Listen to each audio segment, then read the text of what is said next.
We're starting this show again with a warning that this can be unsettling for many, but trust us, this is a reality check India requires. We send our young children to schools with dreams in our eyes, even as a part of us aches to be away. But we trust the school to contribute in their own way to make our tiny humans into better versions of themselves. But what does one do when nurturers turn murderers, assaulters? What do we do with bruised hands and broken souls, provided those lives aren't snuffed out? A class 2 student, a 6 or 7-year-old child, a hostler in the same school, was murdered in Uttar Pradesh's Hathras. By whom? By his teachers, his school director. Why? For black magic. Because the school believed the black magic ritual would make the school popular. A big red flag ignored. Police claim there was a similar attempt at another student earlier in the same school as well. But that, of course, remained only as an attempt. In a school in Arunachal, 21 children were sexually assaulted in a hostel between 2019 to 22. 8 boys, 13 girls sexually assaulted. The girls were aged 6 to 15 years, boys were aged 7 to 16 years. 4 victims had attempted death by suicide. Hostel warden has been sentenced to death this week. In Aligarh, Uttar Pradesh teachers, shocking punishment. A 7-year-old was stripped, beaten, electrocuted, tortured for not bringing school bag. Family protests continued against the teacher. Just last month in August, don't forget, in Mumbai's Badlapur, 3-year-old girl was raped, a 4-year-old was sexually assaulted, followed by widespread protests as school attempted to cover up and did not even report the case for crucial hours since the school first got to know of the incident. And there are several other cases, as you can see on your screens. But what does one say when in 2024 India, a child is killed for black magic in his own school? In India, by the way, there is no central legislation against black magic. None. 8 states, though, have specific laws against black magic, including Bihar, Rajasthan, Maharashtra, Karnataka, Assam, among others. Not Uttar Pradesh, and I'm specifying this because the latest horror happened in a school in Hathras. In 2016, remember, Prevention of Witch Hunting Bill was introduced in Lok Sabha, but not passed.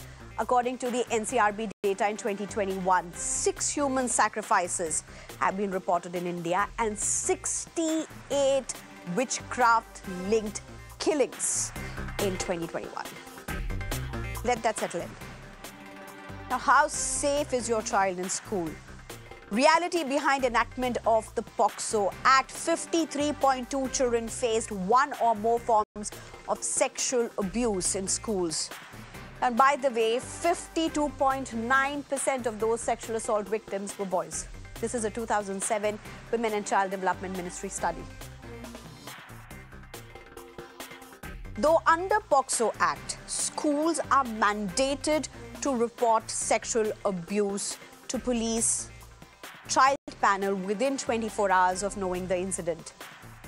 Conduct of regular programs for children, teachers, parents, installing CCTV, all is a must, including setting up of suggestion boxes, designated people for complaints within the school premises, among several other aspects. Schools have been a huge focus of the POCSO Act, and yet classrooms and hostel corridors continue to be willing, living testimony of unfathomable horrors and crimes. I'm being joined at this point by Gitanjali Kumar, who's a psychologist, Pradeep Rawat, who's a representative parent of a representative from the parent body, as well as Nirmal Kaur, who's a former IPS officer, and Manju Gupta, who's an educationist. All right, Manju will be joining us shortly. Thank you very much, all of you, for joining us. Ms. Nirmal Kaur, can I come to you first? There are laws and there are institutions. What's happening? Is it the laws that's failing? Is it the institutions that's failing? What does really one do? How does a citizen look at these instances? Do citizens look at these instances as isolated crimes? But these are not isolated crimes. These are crimes that are being reported every other day from state after state after state. I have just named a few over the last few months only. Nirmal Kaur, as a top police official yourself, how do you look at this? Definitely, they are not isolated crimes and 1 in a million kind of a situation. They are very endemic. They are everywhere. They are in every state. It is there. In every institution, it is there. Where the small children, tiny tots are being violated. And this about the black magic. Of course, the laws are there in some states. Central. I mean, it's not the law that is failing people. I think it's the society that is failing itself. There's so much of sickness and so much of perversion in the society out there. It manifests itself either as a black magic or the sexual abuse of small children, or all these occult practices, ritualistic human sacrifices, as it happened in the case of this Hathras child, black magic, sorcery. All this are very much a part. Like they are not isolated incident that is one-off thing. You see so many advertisements, black magic, Bengali Baba. You open the TVs and you see all these things are running. If you open many of these regional channels, and that means black magic is very prevalent in Jharkhand, where I have lived a lot of my life. There's a giant beside witchcraft. People are named as witches and they are killed publicly, executed. The whole village joins in to kill them, and there's hardly any redressal. There of course laws are there, but as you said, are the laws failing? I would say laws are as strong as the society is. If we have the will to, we make laws for ourselves. And as a society, if we are not able to, have the same spirit that the aberrant behavior has to be punished. And if the behavior like this can hardly be called aberrant behavior in the sense that it is so widespread. If it is in at such a wide level, it is so spread out in the society. You can't really call it aberrant in the sense that it may be abnormal, it may be bad, it may be undesirable, but definitely it is not that Okay. tiny percentage Okay. out there of the population that is doing it. So you can't say that the laws are failing. I think the society is not kind enough or equal. It is not based on good principles. All the sickness No, but being supported in society the society can hardly encouraged. be an explanation, because society could have many colors, many shades. That does not give an excuse for not being able to provide a safe space to tiny minds, to innocent minds. There's a lot that happens in a society, countries after countries, but it definitely is that same society, the same law enforcers, the same institutionists, very, as we say, jolly good responsibility to ensure that there's going to be a safe space, which we clearly are failing. Manju Gupta, my first question to you. Good evening. Thank you for joining us. Manju Gupta, when we talk about a school, let's look at this one particular case first. And this is the case where the class 2 child, a 6 or 7-year-old child, has been murdered for black magic because the school wanted popularity. Now, here's the big thing. One, this school was illegally run. And second, this school earlier had a similar attempt. There was a similar attempt on another student that has now come forth through, the police has said this. So were there red flags that were not seen, and is that a big lapse?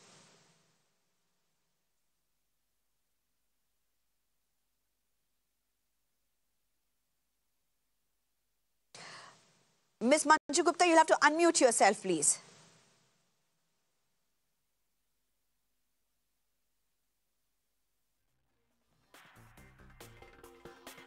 Okay, we'll try and get back Ms. Manju Gupta. We seem to have problem. Gitanjali Kumar, would you take that question? Are there red flags that get ignored, that really need, that people, other teachers, stakeholders, parents, anybody needs to pick up better? Are there red flags that have clearly been ignored in these cases?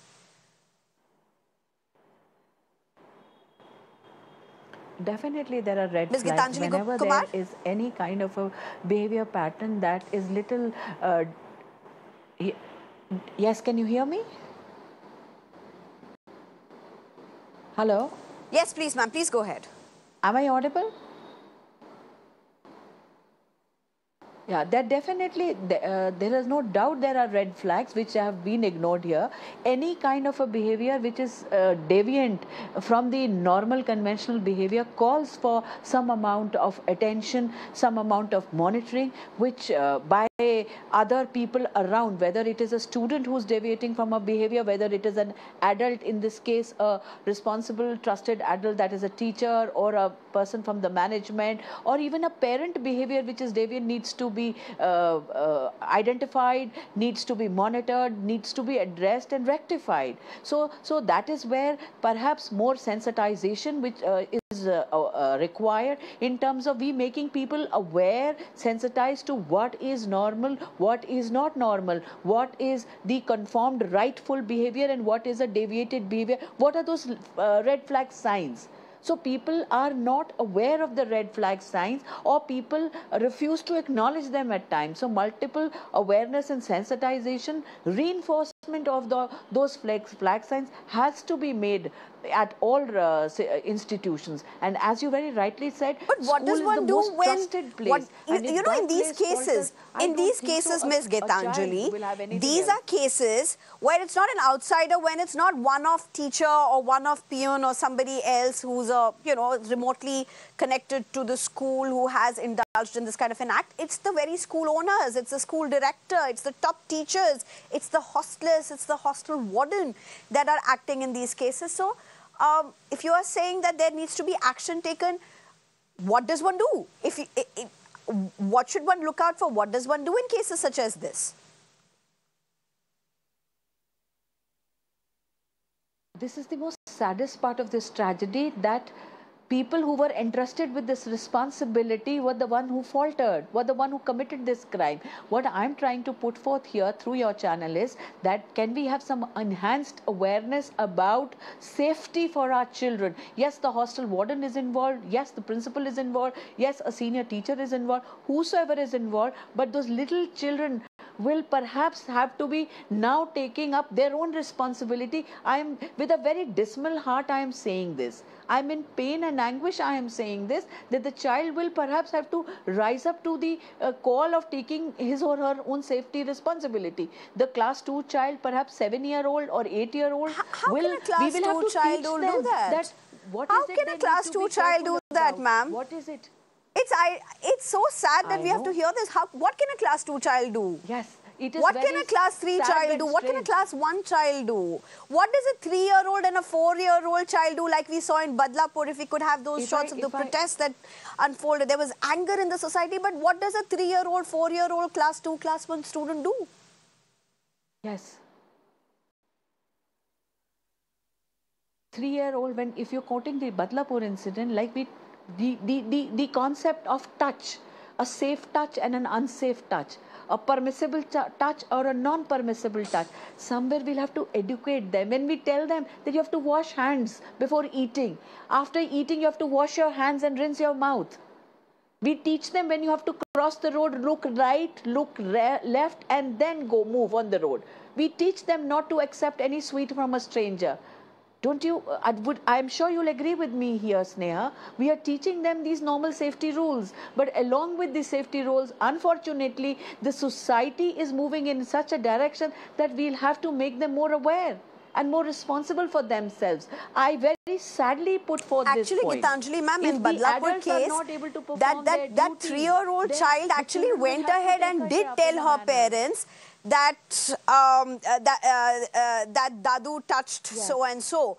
The child did go, the 3-year-old child, in that 3-year-old child's gibberish did go and tell the guardian, the caretaker in the family that something like this happened. That's how this whole incident came out. But you saw how there was an entire corrupt system that tried to cover up everything. But let me just get in others as well.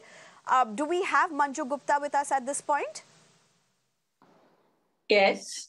All right, Manju Gupta joins us. Manju Gupta, my question to you is this. As an educationist, all right, we seem to have some issue with her signals. I think I'll just go to Nirmal Kaur at this point. Pradeep Rawat. Pradeep Rawat, as a parent, what do you really look at, Pradeep Rawat? In fact, after learning about today's incident, my heart is literally broken. One cannot even imagine when we send our children to the school, we believe that they are at the safest place. And after parents, if anybody is to be a godly figure, that is to be the teacher and the people who are taking care of the children. But when something like this happens, what can a parent or what can a child do? You are sending your child to a school where even the principal, the director, his son, teachers, wardens, everybody is involved. In that case, it is difficult to imagine what a child or a parent can do. But as initially was mentioned, there were red flags in this case, this particular case, where school was not running legally, if I'm not mistaken. So when the school is illegal, it is a responsibility of a parent. He must, check, he or she must check the whereabouts of the people who are running the school. Number one. Number two, if the school is not legal, it is imperative for a parent to know why the school has not got the license. These are small things a parent can do, but ultimately, if a child is going to a school, if a child is living in a hostel, and something like this happens, this is beyond words to describe how can a parent, how can a child know that something like this is going to happen. And in today's world, in the modern times, if somebody is practicing this black magic, and this because of this black magic, the simple reason was that they wanted school to flourish, just to get some money or name for the school. If they have to kill a child, they are literally the monsters. They should be punished like monsters. But what I believe is, ultimately, we parent suffer, because if something happens to a child, it's the parent who are the ultimate sufferers. Nothing happens to school or somebody else, and after a phase or a time, the incidents are forgotten. People have short memories, they tend to forget it. But ultimately, a child is lost, a family is broken, and how that family will be rebuilt is beyond words. So today I'm literally shaken. I have very few words, but what I believe is, society needs to understand, if there are red flags, we need to take steps initially rather than repent later. Right. I believe we have Miss Manju Gupta with us. Manju Gupta, we'll try come to you. There seems to be some network issue, but we'll just try to get you on board. Miss Manju Gupta, this is the admission season. Parents are rushing, queuing up outside schools, filling forms. You know, their professions, their careers are being weighed in. There's a whole selection process, not for the child only, but for the pay package that the parents have. So how much do you blame them? Because at the end of the day, there are also schools like this, which are running illegally without the licenses. And it's not just one-off school that was running without license. There's schools after schools that are running without licenses across India. And every time there's a rape and assault, some details of that school come in. But how does an ordinary parent figure this out? So while we accuse this whole education system of a rat race where parents are trying to get admissions for their children in the best of best schools, there's also this mindset that the best of best schools possibly are giving the safest of spaces to their children. So how do you then tell the parents not to go, figure it out, give your children an easy place, nurturing place, and then you don't know whether something like this may really happen, Manju Gupta? You're very right. Can you hear me now? Can you hear me now? Yes, please, I can. Can you hear me now? I don't know what's the technical team. Yes, Ms. Manju Gupta, I can very clearly hear you. Go ahead. All right. Thank you. So the whole story is all about checking the school by the parents in terms of their, the sanctions, the regulations, seeing their papers, not to send children to this scene where the child loses his life and the parent loses the child. So the first thing first is check the credentials of the school. And for that, there is a registration number which parents can check, which can be falsified as well. But at least they should start from there. They should visit the school. They should see the condition, meet people, and then only they can have a good education or good environment for the child to grow. Because unless and until parents become vigilant about the quality and the regularity of the school, I don't think anything better, anything worse or better can happen from what has happened. So my request to the parents is find out about the the school, how good is the school? Is it legal? Is it not legal? And then only please send your children. Otherwise, we are going to face these incidents day after day. And as the time is coming, while giving admission to your child, means even the school and the parents, they must have a constant dialogue and a clear dialogue of what is right and what is wrong. Some such schools are pretty good as well. I would not say all schools are bad. This odd case has happened, and this has really shaken the system. So for the systemic things, people must find out the validity and the legality of the school before you put your child in a boarding school.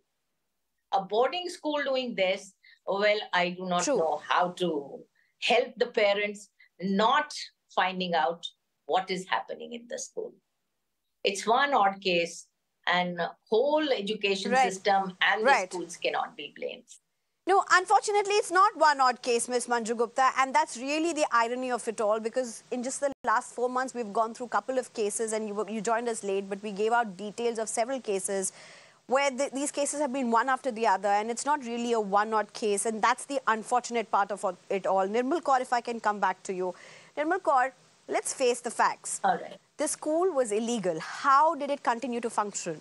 I mean, there are officials, there's police, and there's officials locally in the civic bodies that are responsible, education department that's meant to do just this job to ensure that the schools are performing what they need to do. So if there's an entire school that is functioning without the license, illegally, how does it function? It's clearly not just the parents or the school, it's the law enforcers by all means and measures that have collapsed, including what's happened in Arunachal Pradesh, where 21 children were raped, sexually assaulted over a span of 5 years in the same hostel. You know, this is where law enforcers are completely failing. Truly so, truly. It is indeed a very, very sad and shocking state of affairs. The district education department, as you said, the school is illegal. It is running out there in wide view. Everyone can see it. They must be having some board recognition also, some kind of recognition from the boards if they have senior classes also. And the district, even if they have only the junior classes, it's the responsibility of the district education officer, the whole department, education department in the district, of course, the head of which is the district magistrate, to see all such educational institutions and see what is happening. And another, you talked of red flags, identifying red flags apparently is not that easy now these days for people. Also because we are not socially very cohesive. And when we get socially cohesive, as in the case of this Hathras child, there were several adults, not one person took the child. There were several people colluded to get him to sacrifice for this human sacrifice. And all the people, it's a common intent. They've all conspired to kill him. And that means as a society, a large number of people get together with evil intentions and nothing happens. I mean, at best now that it is, there must be, for every case that comes up, for every case that is caught, there must be many, many, many cases out there which never come to light. So now that this has been caught, maybe there'll be some criminal action and human sacrifice, witchcraft or sorcery, the Black Magic Act, or even otherwise just plain and simple murder. And if there's any sexual assault, then POXO Act. All that can be applied. But the laws by themselves are not enough. I would say we have a fairly good set of laws. You can't make them any more stringent. But the stringency of the law is nothing if the society is not behind the law. Apparently, the society in our society is not behind these laws. I mean, when I say when society is not behind the law is toothless. Okay. I'll give you two examples. Suppose, the Dowry Act, which came in 62. Okay. So even till date, the dowry is being given and taken because the society is not behind that act. Similarly, the Hindu Succession to Property Act, 55. Women were given equal rights to get a share in the father's property, in the ancestral property. But till date, I don't think, a small percentage of women take, especially in the cases when there's no male heir or there's no brother, then girls may go and fight. Otherwise, no property devolves on the girl child, on the girls of the house, daughters of the house. So society has to be behind the laws. Otherwise, laws fail. They're not even as good as the paper they are written on. I mean, they're not even worth that much of paper, leave alone of any use to the society. It's unlikely that the society will ever be as a collective in today's very disconnected world be on one side. It's always going to have distorted versions of the society, but that really can't be a reason why we would have unsafe spaces. Gitanjali Kumar, I want to come to you with a very important point, and that is hostels are a tad bit different from schools. In schools, there is a sense of a regular communication. So you can teach your children what you need to teach them in school about safe touch, good touch, bad touch. You know, I mean, it's not even fair to say good touch, bad touch anymore. It's safe, unsafe touch. That being one part of it, and so many other things that can be taught to children. But when it comes to a hostel, you literally are giving the autonomy over the child to the institution. And when that institution violates a child, and we know there are violations that happen across hostels, many would say who have studied in hostels that it's quite a norm at some point. It's distraught, it's distressing, but it's a reality, Gitanjali Kaur. How does one fight this? Because let's look at laws. I mean, Nirmal Kaur also said this, but the fact is POCSO is a very strong act. And it has a very strong bearing on schools. There are very direct, clear directives to schools of how to function around the POCSO Act and so on and so forth. But schools and hostels are failing.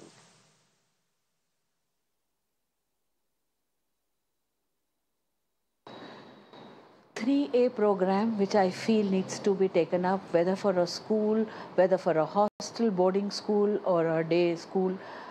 3 A's.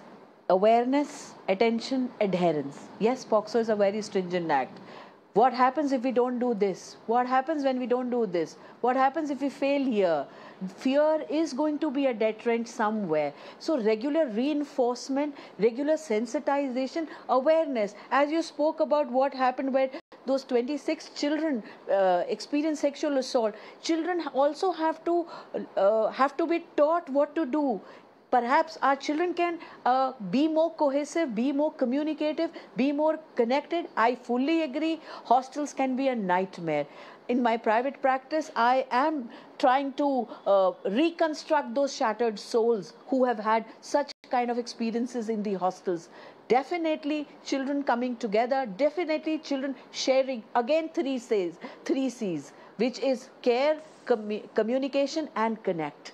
That is required. When we give the autonomy of the child to the school, how do we do that? As my co-panelists are talking about, selection criteria and regular PTA bodies which mingle. There are very clear-cut directives in terms of security guidelines, in terms of safety guidelines. NCPCR has come up with a manual which is there for schools to adhere. Lot of inspections to happen to check all that.